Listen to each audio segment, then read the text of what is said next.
in a shocking incident of a hit-and-run case that has been reported in Karnataka's Udupi, where you've got a Congress leader's son who crushed a biker to death with his speeding car. The accident occurred in Belapu Military Colony of Udupi's Kapu Taluk, claiming the life of 39-year-old Mohammad Hussain. Prajwal Deviprasad Shetty, the son of Congress leader Belapu Deviprasad Shetty, was driving his car. It was a Thar car that collided with Hussein's bike. We'll take a look at the CCTV footage, and in the meantime, let's cut across to Mohammad Wajullah, who's bringing us the latest details. Vaji, first and foremost, a Thar car is already a big built car.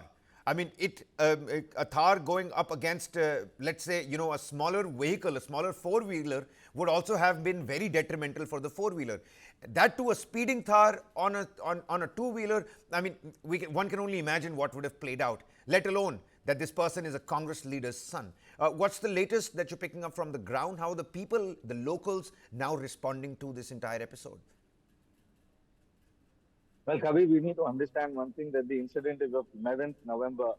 Today we speak is 17th, and it's taking so long for the incident to come out. There could be a lot of reasons for this, and that is something we are looking into, and we are trying to get into the depth of it. And you rightly pointed out, a car hitting right into a car could also be dangerous, but this was a vehicle which was coming from the other side. We could clearly see from the CCTV footage that the car was speeding at an enormous speed.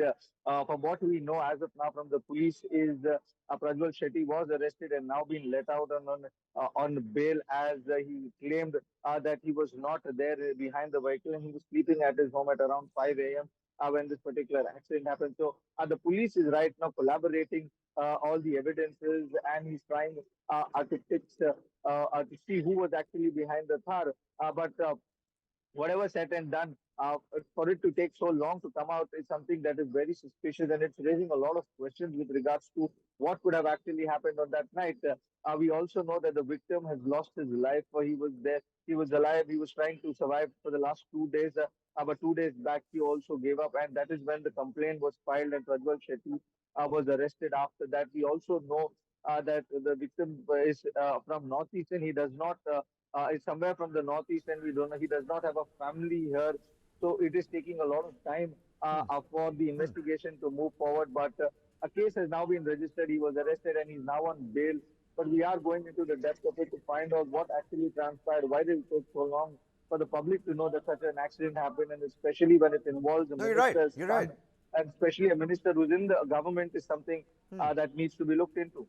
No, you're absolutely right, because Vaji, this does, reminds us of the Maharashtra case that we all saw with the Porsche car, with the high-handedness of people in big and top positions. Not alluding that this is similar to what happened in Maharashtra, but somebody who's from Northeast does not have their family here. I mean, this is a clear recipe for disaster, isn't it? Yes, it is. It is following on the same patterns, Kabir. You're absolutely right. Because we've seen in the Porsche case, we've seen in other cases also, where people with influential background get away by pinning the blame on somebody, saying that they were not behind the wheels, that somebody else. We have actors in such cases. So this is not something new. And from what we first figured out, whether the person was minor or not, when we got to know that Prajwal was not a minor, whether he was under the influence of alcohol, all these information have to come out. Our sources tell us, yes, alcohol was involved, but how far that is true is something we'll have to wait and watch for the police to come out and say. But right now, as you rightly pointed out, this case needs to go into the depth of it, and we are at it trying to find out what actually transpired at that night at around 5 o'clock, because the CCTV footage clearly gives you an idea about how the speed of the bike is on a different level and the speed of the car is on a different level. And the crash itself is very intense, and that is something that needs to be looked into. As we speak, Prajwal is out on bail. He's also the son of a very influential Congress leader in the Udupi region. So it remains to be seen how far we'll get to know the truth in this matter.